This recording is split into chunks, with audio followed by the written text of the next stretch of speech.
evening, my name is Kayla Anthony, and today we'll be discussing colorism, what it is, who it affects, and what we can do to fix it. Before I get started, I just want to ask my audience, does anyone experience colorism, or does anyone have a story about colorism? Yeah, I think we can definitely all agree that we've been affected by colorism.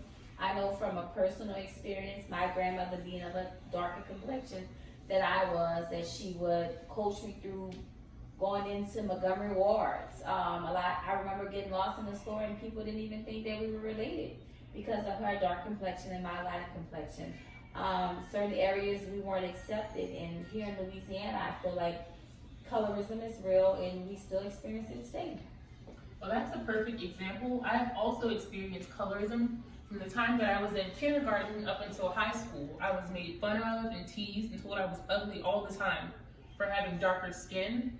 And it made me very, very self-conscious up until the time that I was in high school. When I graduated high school was when I became comfortable enough to accept my skin tone and really realize that it's okay to have dark skin and it's okay to have light skin. Like, just as long as you're comfortable with who you are, it really doesn't matter.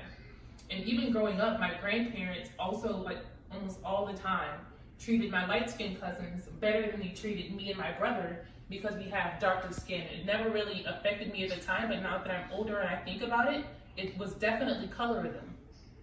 Colorism is defined as prejudice or discrimination against people of a darker skin complexion, normally of the same ethnic group or racial background. And any ethnic group or racial group can experience colorism, but it's more prevalent in the African American community. In the 1940s, Dr. Kenneth Clark and Dr. Mamie Clark conducted a doll test, and in this study, they gave kids a light-skinned doll and a dark-skinned doll.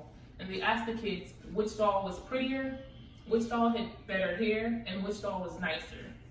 Majority of the kids preferred the light-skinned doll over the dark-skinned doll, and this goes to show that colorism is taught at a very early age, and kids can also experience colorism. Colorism dates back as far as slavery, and we are in 2020, and people are still being affected by colorism. Slave owners normally treated the light-skinned slaves better than they treated the dark-skinned slaves because they were often their family members. And although slave owners never officially recognized their biracial kids, they gave them privileges that the dark-skinned slaves did not have. I believe the first step to combating colorism is teaching your kids at a very early age that it's okay to be who you are, and it's okay if you have dark skin or light skin. And also teach your kids that it's not okay to make fun of people who have a different skin tone than you do, or people who are different from you. And I also believe that if we portray more positive images of Black people on TV, magazines, books, just in different media outlets, it'll also give kids a better outlook on themselves as they get older. It'll make them more confident adults, and they'll have a better understanding of colorism and how it affects us as a community.